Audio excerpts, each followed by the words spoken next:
So thank you for joining us on the IT Breakroom. Super excited to have you today.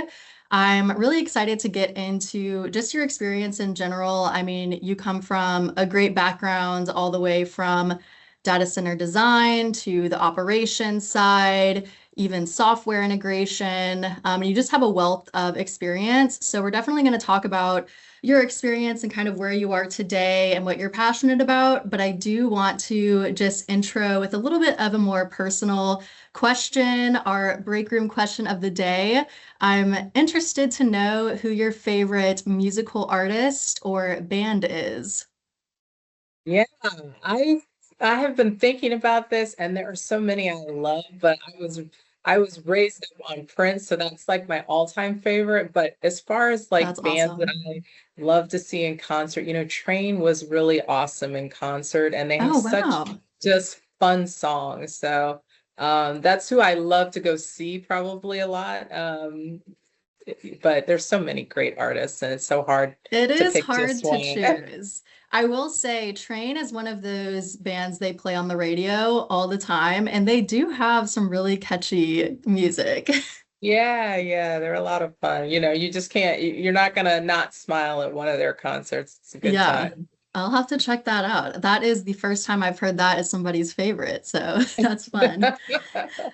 And then, in the spirit of May 4th coming up, I do have to ask if you are a Star Wars fan. I am a Star Wars fan. Now, I'm not as much as a Star Wars fan as I am a Trekkie, but I Okay. do I do respect that Star Wars was kind of like that first movie I really got into sci-fi wise when Yeah, I was like 7 years old when it first came out. nice. My goal is to watch the newer Star Wars this weekend. I have not seen the new versions yet, so we'll see. Okay. Yeah, yeah. I was a little heartbroken when Han Solo had to kill his own son, or Yeah, his, I'm sorry, his own son had to killed his father. I was a little heartbroken over that, but that'll do it. Yeah. yeah. All right. Well, let's get into just kind of an intro about who you are, a little bit about your background, and then we'll kind of segue into our, discussion today about data center sustainability, community impact, all of that good stuff. Yeah, great. Well, I started off a long time ago without expecting to necessarily be in data centers today, but in terms of electrical engineering, fiber optics was really what fascinated me initially, that drove me towards electrical engineering. And I happened to get an internship early on with a telecom company that translated into my military experience in the Air Force, where I Awesome. really solidified my telecom background at a test base for comms and new communication testing. And so from there, when I came out into the engineering field, it just continued to build on design of fiber optics and co-locations and points of presence. And originally in the telecom industry, we didn't call them data centers, we called them central offices, co-locations, Oh, okay. I didn't but know they that. were, yeah, but they were housing network and data connectivity. And eventually they grew into spaces that were focused on actual data transmission. And so with Sprint originally, that's where we had one of the first significant data centers design, and I was responsible for the fiber optics, and then later managing all of the data center operations, NOC organizations, and so on and so forth. So Sure. when 18 years later, when Facebook reached out to me and asked that I consider an opportunity with them, I was kind Yeah. of surprised at what does a social media company have to do with data Right. centers and telecommunications, and Right. not quite making the connection. So once I understood the opportunity, I was really blown away at the scale of a hyperscale data center Sure. and the opportunity to come in and lead their global engineering organization responsible for the design of the connectivity infrastructure, and then going on from that into some of the other aspects of their design, engineering, and construction components of the Sure. data centers. And then stepping into AWS's design and being able to see how the energy components were really a key portion of how we had to think about data centers going forward beyond just the Right. bandwidth and capacity within the data center. Physically, we had to start really being much more conscious about how the power consumption was Right. impacting, especially at a place where, they're building hundreds of data centers on existing campuses and new campuses. And just kind of between Meta and AWS, it gave me an opportunity to really see what the global footprint looked like for Right. data centers, what those impacts would be, and just a lot of considerations of how we had to work with local utilities and how we had to really rethink our designs, especially once AI came onto the scene. So Sure. all of those experiences over, 30 some years got me to kind of where I'm at the moment, and just really enjoying the opportunity to kind of share a lot of my own experience with people and helping as a community around, the United States in particular, where we're seeing a lot of new build impact, helping communities understand what that really looks like, understand why AI, what that direction is, Right. that's changing the landscape, and how we can really consider a sustainable approach to data centers in our communities. That's awesome. I'm super excited to get your perspective because you're really on the ground in the data center. You have a super well-rounded kind of wealth of knowledge from all different aspects of it. So I think this is going to be awesome. Before we kind of talk about the sustainability aspect, I want to get kind of a full picture of the data center life cycle and kind of what that looks like from design all the way to operations. And when you're, starting from conception, is it like, all right, let's find a piece of land we need to be on, or let's design this and then see where this fits? How does all of that work from that very starting point to deployment, ready to go, and we are operating? Yeah, it's an interesting question. There was a time when you really just wanted to find a piece of land, and you would take whatever you could find and then just, put, design something to fit within the parameters. What I saw shift was coming up with the design ahead, because you needed to really design one to a standard to drive efficiencies and to be able to increase productivity by saying, this is what we know we're going to need in the data center. These are the parameters we need to design that to. Now let's find land that can meet those requirements. And so what that helped shift was, there's a team that does just kind of looking for land, so to speak, and we could give Okay. them more structure and guidance of requirements to say whether it's land that you're looking for or lease facilities that you're looking for, look for these minimum requirements so that we could plug and play a Okay. design to some marginal modification, right? Some Right. things maybe, you have to tweak and point a different direction or something like that to get a few inches here and there, but the Sure. considerations could be a little bit more cut and paste when it came to the designs that were deployed. But that said, um, finding the right location is imperative in terms of looking at where existing infrastructure is, where does fiber already exist, where do facilities and utility, where's the power cost, doing a map of, nationally of what different energy costs would be, how much they're charging, what are some of the infrastructure qualities, do they Right. have the type of renewable energies may be integrated, and additional resources such as labor markets, and those factors are all relevant. And so you'll often see that you might look for where it is someone else, like an Intel or a Google or an AWS or somebody else that's already Right. broken into a market, because then the assumption would be that if they're there, the infrastructure has already been Sure. laid and invested. And so you can kind of come in. And that's why you'll kind of often see clusters in certain markets, because if it Right. was good for one, it's probably good for another.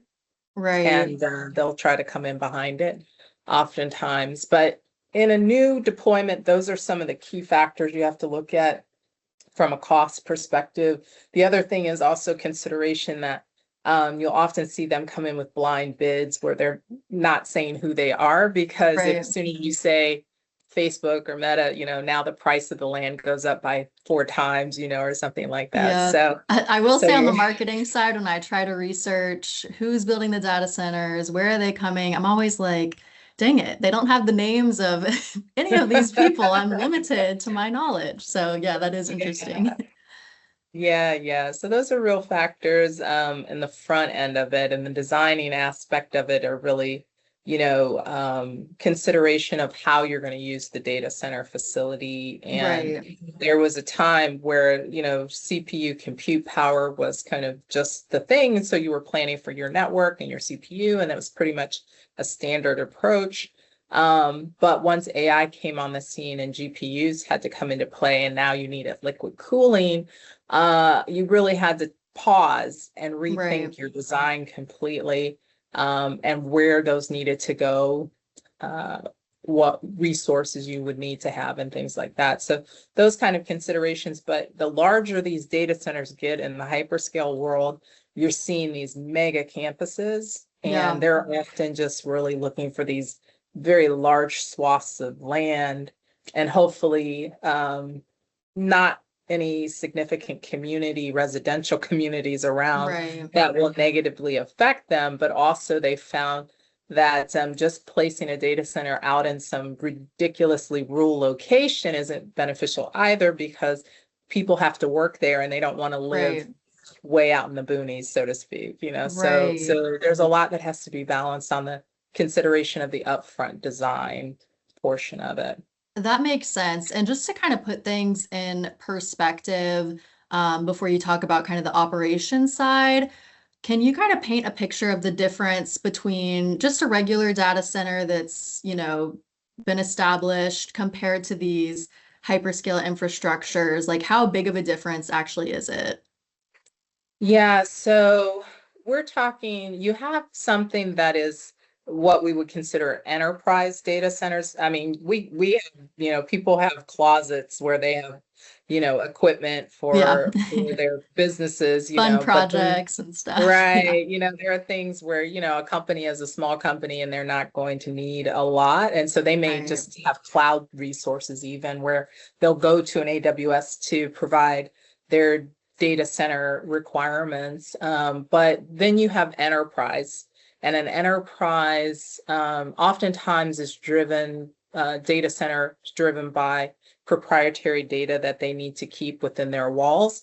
And Gotcha. so they're going to be on a smaller scale, relatively speaking, like 22,000 square foot per pod, and no more than maybe 2 campuses in a region, Okay. maybe 1 to 2 campuses in a region. Or I should say, I call them campuses, but they're probably just one data center per market, like 2 locations for redundancy, one end of the Sure. country and the other end of the country, versus a hyperscaler, um, that we're talking, something that we're talking about, major megawatts, gigawatts of capacity requirements, and they're going to have campuses with 18 pods per building, and they could have, 4 buildings on a campus, Gotcha. uh,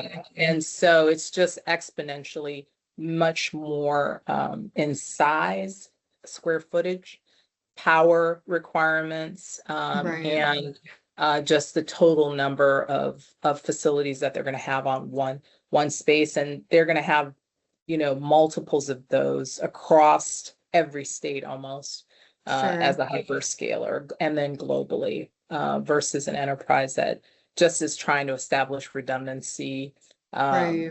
between one site to the other. And is the main, I guess, reason or trigger that a company would need to develop kind of hyperscale infrastructure? Is it really the need for compute power? Is that kind of the driving force behind it, or are there any other factors that really go into play there?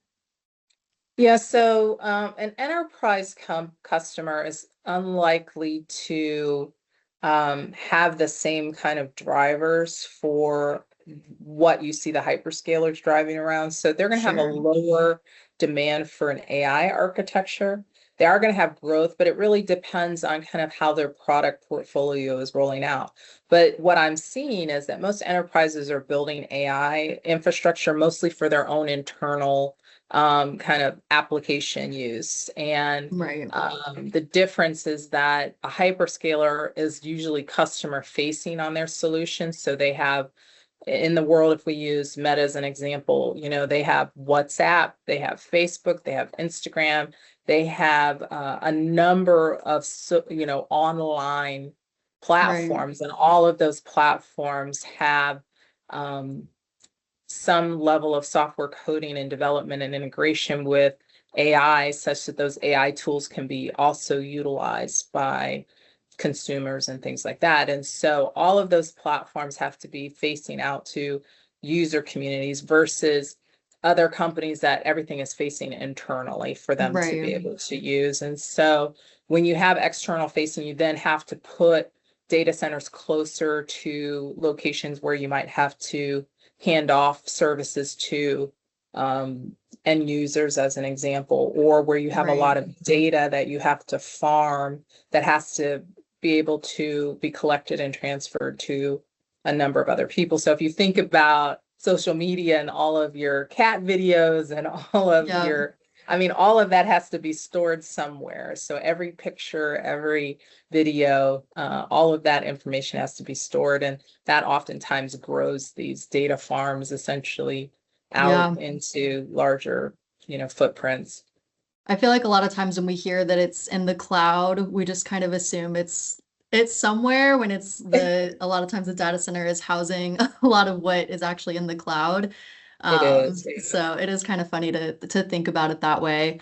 Um, Well, but yeah, even when we think about autonomous vehicles, those autonomous yeah, vehicles have to get information from a data center, and there's data center applications and software that are managing those autonomous vehicles, and all of that has to come back to a data center. So, yeah, so really, in today's world, almost everything that we're doing requires some housing of data and right. transmission of that data for us to do any number of things that we do on a daily basis.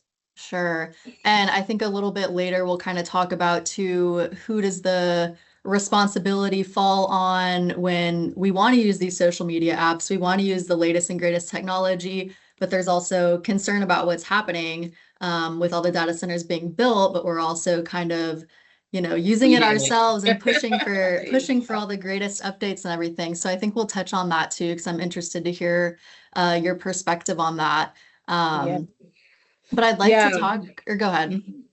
Well, I was just going to say, to take you through in your original question of kind of the life cycle of the data center, is that you do have that upfront design, and then you have what is a construction phase, and those construction Yeah. phases are where we're bringing in a lot of other partners that do construction, and that's where we see a lot of other resources. But those can be where that longer window of time is happening, where the community is actually seeing construction happening and the break Okay. ground, and all of those components are starting to now be placed on whatever that property is. And there's Sure. different ways in which we're trying to drive speed, but standards and sustainability for the materials and things. And then ultimately, following that piece of the construction phase, then it becomes operations once it's Operations. completed and ready. And a little bit of the difference there in a hyperscale is that when it's operationally ready, it's really already fully loaded with, racks and Right. equipment and all of those things. And it's kind of a plug and play ready, versus an enterprise that's generally like a shell, and it's ready to receive new equipment and requests as time goes on over a longer period of time. Sure. Okay, that makes sense. And I was just about to ask that too, is what stage does kind of sustainability talks come into play? Is that at the design phase or is it during, I mean, I'm sure it has to come in early stages as we're constructing, they kind of have to know the game plan, but what does that look like? Well, actually, sustainability looks different in every phase, but it's relevant to every phase. So Okay. when you're in the front end of the design, you should be designing for consideration of how is your design going to consider sustainability measures, such as how do you do closed loop cooling? Right. What type of equipment are you designing into your facility? Is it rated, for energy efficiencies?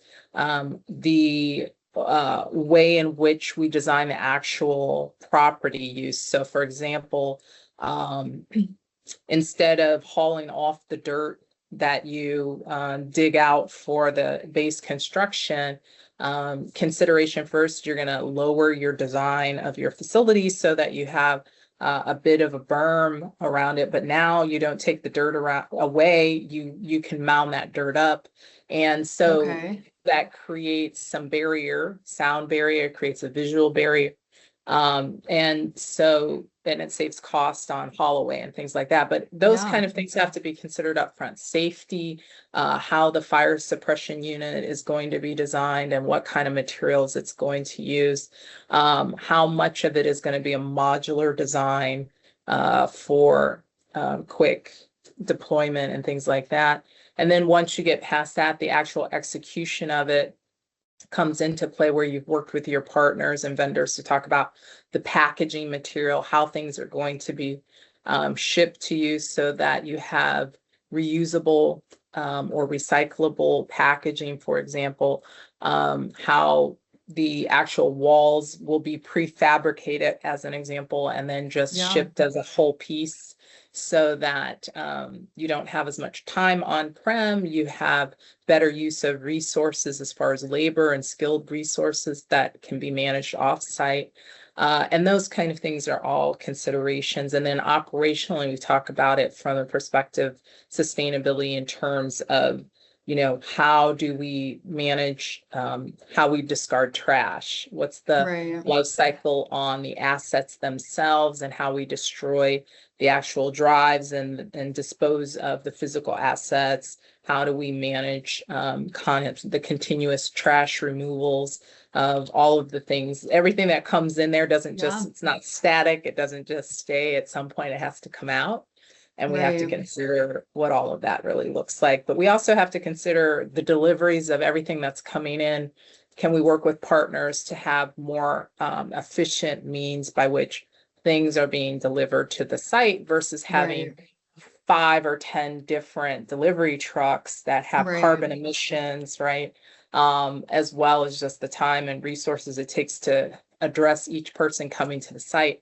How can we work with them to reduce the number of deliveries so that we don't have so many truck rolls? And that's the same on the front Yeah. end of the construction. How do we reduce how many ships things have to be delivered on from across the sea? Can we do things Sure. manufacturing, here close within proximity of a particular data center so that we are reducing our carbon footprint? That's a lot of moving pieces and a lot of different teams I can imagine that have to be involved in this process. Is there a way or an effective way that you've seen to kind of streamline all of that? Because it seems like there's so many different aspects and lots of ways that people could reduce their, or lots of ways businesses could reduce their carbon footprint. Because I wasn't even thinking about the shipping of materials and reducing that. But yeah, is there any, how do you measure that? How do you get all these pieces together?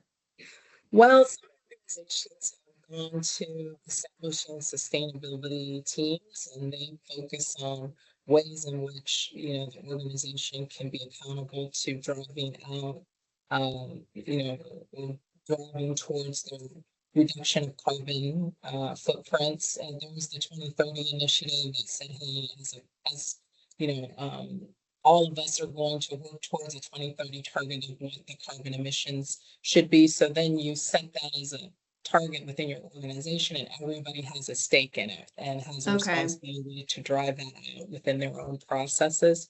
And so that's how you spread the responsibility around to help everybody keep their eye on the prize on how to do that That in makes each of sense. their respective lanes for sure. But a lot of times it comes back to organizations just articulating really clearly that this is important to them Right. to be sustainable, to drive out carbon emissions wherever possible, and to always be thinking about how we can create a more closed loop or a full circle pipeline of how we do what we do.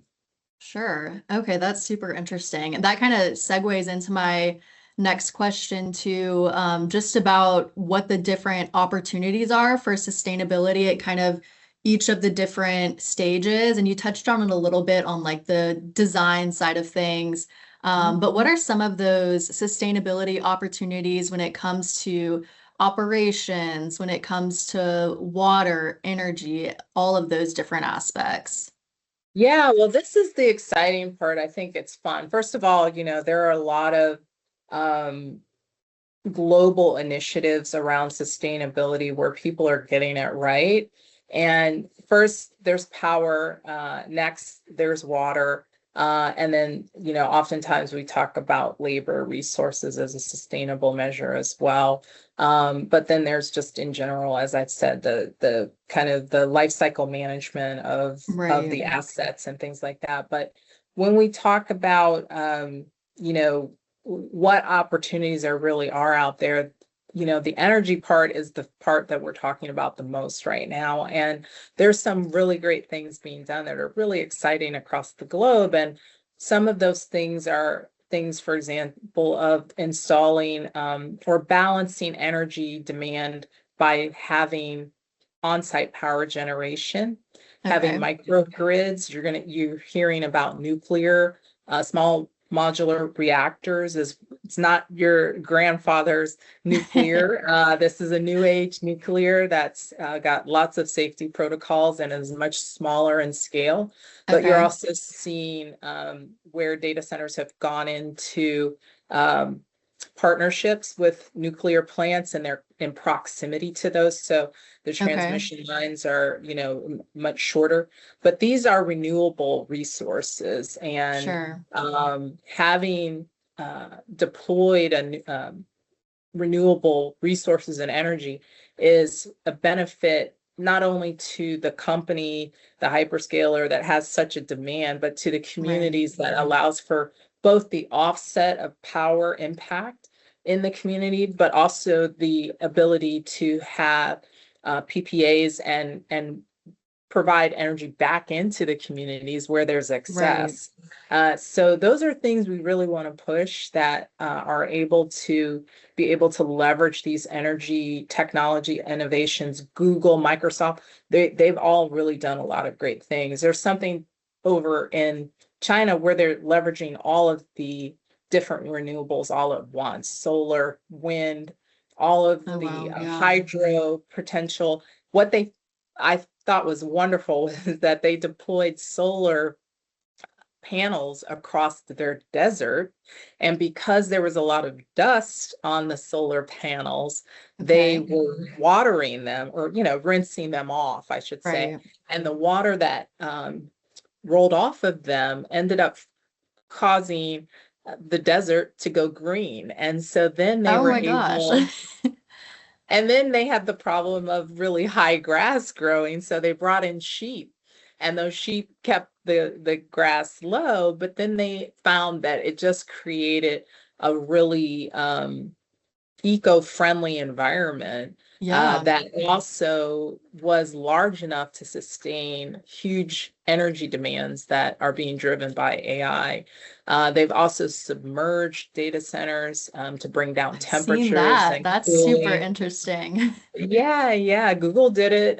They kind of abandoned it. I think it was Google, and but those kind of opportunities really exist, and those are where local communities, legislation, Yeah. have the opportunity to help drive more initiatives around how our utility companies can do more to partner with renewable energy resources, how are any businesses that are coming in. And the other thing there is that data centers are like ninth on the list of power consumers, out of, next to manufacturing being like number one. And you talk about Okay. auto plants and other things like that, and Yeah. textiles. They use a lot of natural resources, but it depends on what market you're in. If all you see are data Right. centers going in, that's where you see your concern for how much power is being Sure. consumed, right? And your concern about water. But the reality is that the data centers use the least. The opportunity, though, is that there's clarity and understanding of how the data centers are using resources. And one thing to know is that oftentimes a data center is working with the utility and giving them land and giving them money to build Okay. out their infrastructure. So they really shouldn't be passing that cost on. But the other Sure. side of the coin is the United States power grid is just old, and it's been Yeah. in need of updating for a long time. So that's where we see them seeing that they can't just get away with the infrastructure that they've had. They Yeah. have to leapfrog into the future, and that's expensive. And so they're having to That do a makes lot of sense. those investments. But water is oftentimes designed into what we see as retention ponds on Okay. larger hyperscale data center properties, and that collects the water that can be used. It also offers an attenuation method because you can put fountains into the water that Okay. now help dissipate sound. I know if you watch The Quiet Place, Yep. that Seen it. movie, and the creatures can't hear you if you're sitting in front of a fountain, Yep. or a waterfall. It's the same thing at a data center. So if you have Okay. attenuation walls, those are designed to block noisy things like mechanical systems and things like that. But very lovely, pretty ways to do it are to put fountains around on your Yeah. property, and the Oh, I'm all water for that. creates, Yeah. the water More creates a aesthetic. natural. Yeah, absolutely. It's much prettier to look at for sure. It also creates some security because if somebody were to try to come onto your property, you kind of have a moat around your property, Right. you Yeah. know. So those Is are that some water good like ones. able to be, is it drinkable water by any chance? Or is it like this water we can't repurpose for that? It's more what you just described. Yeah, so in a data center design, generally it's using potable water. It's not going to be water from your drinking water system. It's going to be Okay. all of the runoff. It's going to be, things that nobody really wants to drink. Yeah. And then it's used in the actual cooling systems is the primary use of Okay. it. When you hear liquid cooling in the data center for AI, liquid cooling is not water. It is a Okay. it is a liquid, chemical combination necessary to avoid any kind of breakdown of the equipment, Sure. but it offers the ability to run liquid through and offset the heat. But in terms of the water, the primary water that's used on a data center, it's measured in your WUE. So your power is measured in PUEs, and we keep those numbers target to be low for efficiency. Sure. WUE allows for us to measure, our efficiency and water utilization, but that Okay. water there's usually a water tower that you keep on a property. That water is used as, backup water from evaporation that happens in what is a cooling tower. But the cooling tower really sounds like a waterfall, and Yeah. it recycles the water through the facility, offsetting cool water with hot water. The hot water comes Okay. out of the facility and cool water comes back in through the pipes. And that water gets treated so that, it doesn't break down our piping system and all of that. But there's very little water that has to be taken from any new water sources or community water sources because that is a closed loop water system. So it really just keeps recycling the same water except for what's lost in evaporation. And then that Okay. water can be brought in to kind of refill that. But those are waters that most people wouldn't be drinking and Yeah. can be leveraged from the retention ponds as well. Okay, interesting. Now, you also mentioned, I'm interested in this because I haven't thought about this before, but kind Yeah. of the labor side of Mhm. sustainability. So I'd love for you to talk a little bit about that. Yeah, so it always comes up, particularly when we're talking about deploying data centers, because the technical resources aren't necessarily everywhere that we go as far as new build locations, but the technical skill sets for fiber optics, a lot of the resources that we've had have retired.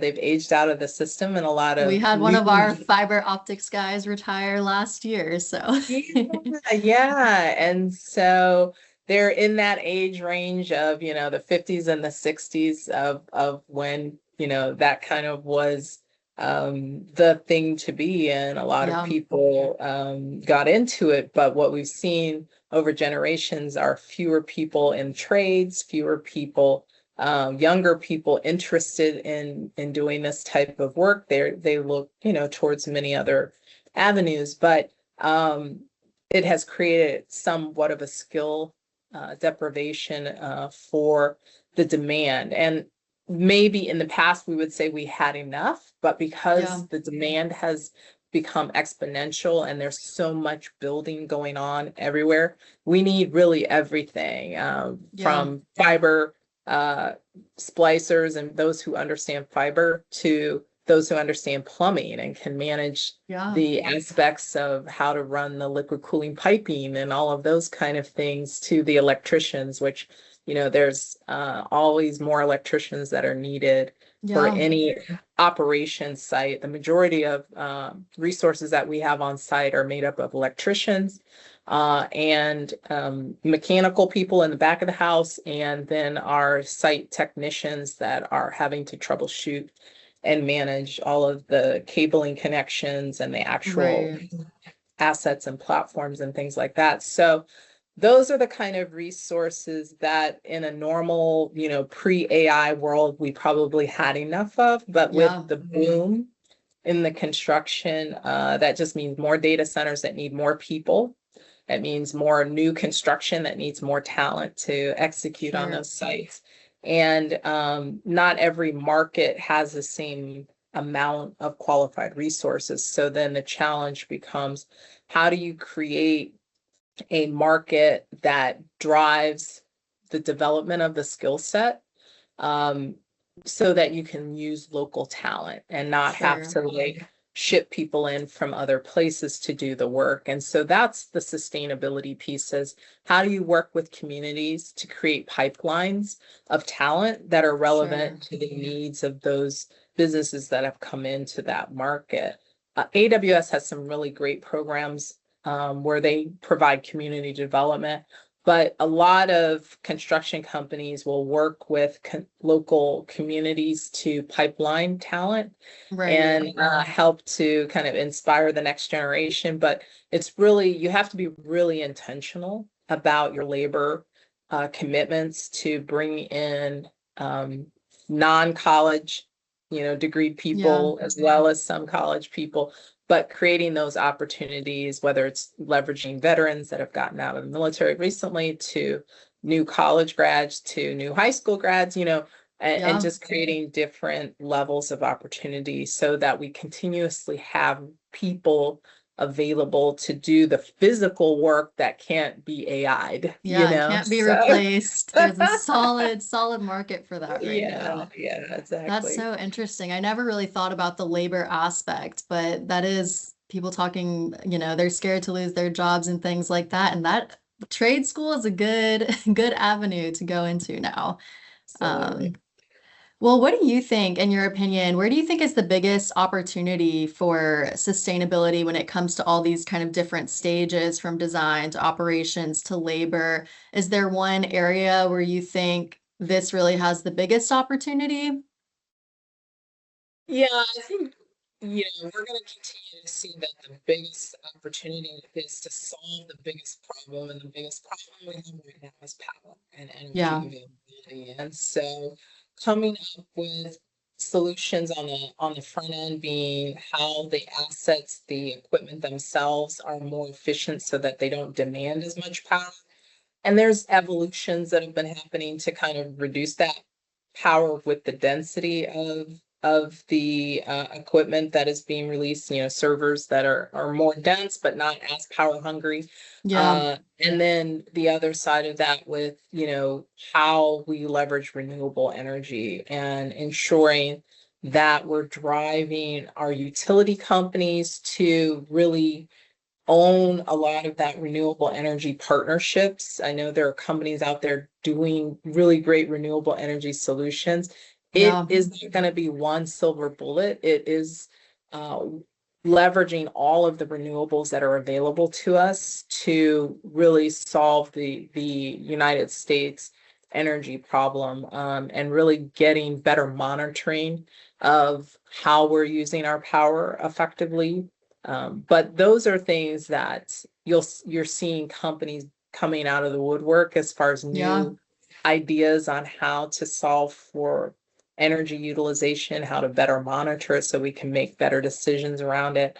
And the energy companies, utilities, some utilities are fast forward, moving quickly towards where they need to get from an infrastructure standpoint, where there are also, smaller energy companies that just they aren't able to adjust, and they're going Yeah. to end up being kind of left behind on some of these uh, next generation growth that we are seeing across the country. The country just Yeah. as a whole has to have a solid grid to be able to sustain everything from what, is what we consider terrestrial data Right. connectivity, but you're also seeing what I call celestial, all the satellites are leveraging. You're seeing a lot of capacity going up into our orbit because the sun is a never ceasing energy source, and Yeah. it is very viable for um a lot of the big transmissions and data center requirements that are being able to be designed into satellite architecture that's around the orbit. Okay. And you have some experience with the satellite celestial energy too, don't you? Yeah, I Okay. had the benefit of getting some exposure with that, just in terms of working with a gentleman who has started his satellite company and had an opportunity to Okay. kind of really sit in on some of the advancements that he was doing and some other people that were working with NASA on satellite deployment. So it's really a fascinating That's thing just to interesting. have. Yeah. Yeah, to have been able to see, that they've already started to leverage the moon for storage of data, because, it creates a different level of security and opportunity to kind of, erase borders. We have Yeah. borders here in the on Earth, but on the moon, it's kind of like shared space essentially right now anyway. And Yeah. so there's just a lot of interesting dynamics that we can leverage between what is um, satellite technology and its connectivity back to what are our terrestrial data centers that we have to have here. They're not completely independent of each other. They're still just like wireless cell phones, Yeah. they don't just exist out in the ether. They still have to connect back into Back the to network. something. Yeah. Yes. Interesting. Okay. I didn't even think about that. So I'm glad you mentioned that. Um, all of this does kind of tie back into our conversation about community impact and what people are thinking about what's happening in the world. And I think I also want to get your perspective because I know you're in Virginia, correct? I am. Data Center Alley. I was gonna say you're in Data Center Valley, tons of growth in North Virginia. Have you yourself seen kind of the impact? I don't know if you live close enough to that area or it's just kind of, something you're familiar with since you live in the state, but have you seen the impact of that at all? I definitely feel the rise in my power bill, so I understand it, but I get the benefit of having been on both sides of it here in terms of having the conversations with the utilities, understanding what investment was being made by data centers to the utilities to help them, meet the demand and requirements.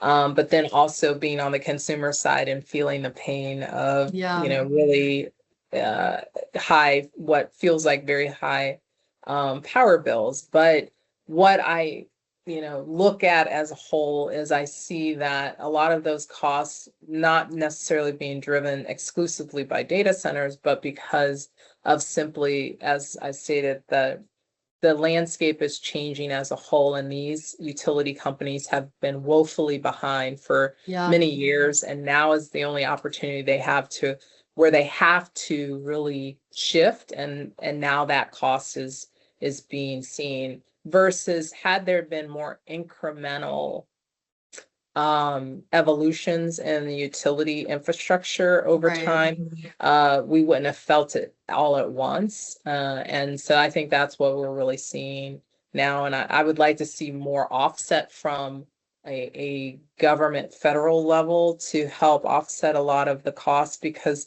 the reality is this grid is a national security requirement, and we Yeah, need to, as a country, invest in where the grid needs to go yeah, for us to be able to support the technology that the country wants to be able to have as a primary boon to our economy, right? So it's an opportunity, I think, that shouldn't be simply um, expected of each individual sure. community, county to have to shoulder, but to be seen as much more of a national opportunity to invest in the grid.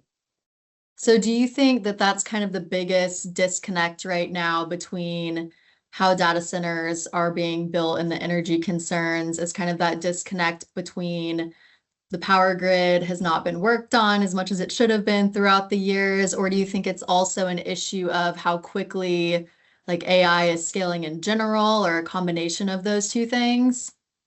Well, I definitely, when I reflect back on the last couple of years, it seemed like it took people a while to really embrace where the AI conversation was going, Yeah, and the reality of it. And so there were a lot of investors who had cold feet on how long it was going to take them to really get their arms around what it meant to support and invest in AI. yeah, But then you also had utilities that really couldn't conceptualize, I think, about how much power was going to be necessary for the future of this technology. And so yeah, a lot of people were behind the eight ball, even though they were being told this is coming, this is here, this is happening. yeah, And a lot of that disconnect is because people just really can't see behind the the curtain of how hyperscalers are driving the industry forward as one thing, right? But right. not just hyperscalers in the sense of social media, but as in, Amazon isn't a social media company. It is a, entertainment company. It is a warehousing and distribution company. It Yeah, is it's a cloud provider, right? So you have the bottom line is really hyperscalers are driving it because the technology has driven us to the state that we're in to say right. we wanted electric cars, and we want those cars to drive themselves, and we want those Yeah, cars to be able to play music and to give us our laundry list and to schedule our babysitter or whatever. right. And to do all of those things, it requires a lot of data, and all of that data has to be someplace, and it has to be able to talk to each other. And so it took it took the energy industry in particular a long time, I think too long, to really see ahead to what was coming. And the fact that the medical industry is able to do surgery remotely via a, That is Oculus insane. headset, right?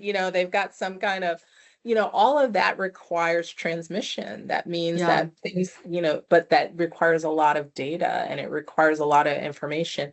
And without having utilities and tech kind of coming together to understand yeah, really how technology is being used. They really just weren't ready for the exponential growth that we've seen, especially coming out of COVID, because that's really Right. where we saw this shift. And it was really the light bulb moment where somebody said, we can do this and we can make it Yeah. available to everybody. And it was like when the internet came online, and I got a lot of questions like, I don't get AI and I don't understand how it's going to be applicable. And I said, well, do you remember when the internet came out, Yeah. And nobody maybe really understood it, but everybody started using it. And because the human mind is just so creative and innovative, it became the wildest dreams that anybody could come up with, right? And the same is Yeah. true of AI, but with that also, it just means that people have to move a lot faster in the decision making, Sure. and getting us to where we need to be, in terms of thinking further ahead of what could be Yes. versus kind of being stuck in the mud of like, is it going to happen? It's already happening, get on Yeah, board, I let's think move the it forward. uncertainty aspect is what makes most people kind of weary of everything. But it is Yeah. interesting because I know back when the internet came out too, there was tons of people who were very anti, very against it, and now it's just so normalized and standard, and it would be absurd for somebody to not use the internet at all in their life, completely off the grid, like that would be insane. Yeah. So I But think do that it if is, they choose to. If they want to, that's if they fine. want to, I'm all for it. But most of everything we do cannot exist without the internet. Yeah, exactly. That would be impressive. It doesn't really fit my personal lifestyle. I like the Right? convenience of things, but more power to those people. Yeah, Um, absolutely. but where do you see this going in the next few years? Do you think we're going to be able to kind of bridge that gap between the utilities, or is it way off in the future? What do you anticipate? Well, I think we're moving there. I think, it's going to come down to a lot of the legislation holding utilities accountable and, new developers accountable to investing in the right type of energy, and helping support, being able to be permitted to Yeah, use the new technologies like nuclear and SMR and all of those things. The faster those kind of things can be allowed and available and bring costs down so it's yeah, accessible, those kind of things become a part of the fabric. And we have to, I see, because tech is being much more talked about and adopted from a government perspective of understanding, there's just some, hard facts that are going to have to be associated with it. We're not going yeah, to be able to stay in a lot of the old, coal kind of approach to mindset to right. energy and resources. We have to start thinking in terms of how do we take ourselves and launch ourselves into the future. And we're not by far the first at all to do any of this. And so there are a lot of other countries that are doing some really wonderful things, in terms of renewable energy, in terms of understanding scale and growth of, how to support technology in their environments and things like that. Yeah, So there are a lot of places we can learn from and partner with, of leveraging things that work well in other countries and adopting them here, yeah. to get the most out of our, infrastructure. Yeah, I've seen some positive case studies just in like Europe, Finland, where they're able to power smaller communities using the leftover data center energy. But it will Sweden be did interesting. something. Sweden, yeah, lots of Yeah. lots of good case studies. I'm hoping to see some progress on that. Is there anything else you kind of wanted to add to the discussion or anything else you wanted to talk about just in regards to sustainability, community impacts, anything going on? Yeah, I think, the reality is that technology is here to stay. It's something that's a part of who we are as a country for sure, but as a world. And what we want is to have really a good plan of how we can build towards technology while being responsible for the Yeah. communities that we live in. And there's so many win-win opportunities, just as you mentioned, in other countries where they're using the offset of the energy to heat, the sidewalks and the streets, and Yeah. building communities with intentional designs, smart designs, so that the communities really benefit from any of the tech growth that's happening. I think there are clear ways to do that, and I just would love to see more planning and Yeah. collaboration of all of the players so that the communities win in the end. Yeah. That's an awesome perspective. I feel like I learned so much talking to you today just to get kind of the full picture. Because I mean, both of us were part of our own communities, and Georgia has a huge data center footprint too that's growing pretty significantly. So I think we're kind of right in the middle of everything going on, but super interesting to get your perspective on everything. And thank you so much for coming on the podcast. Thanks for having me. It's been a pleasure.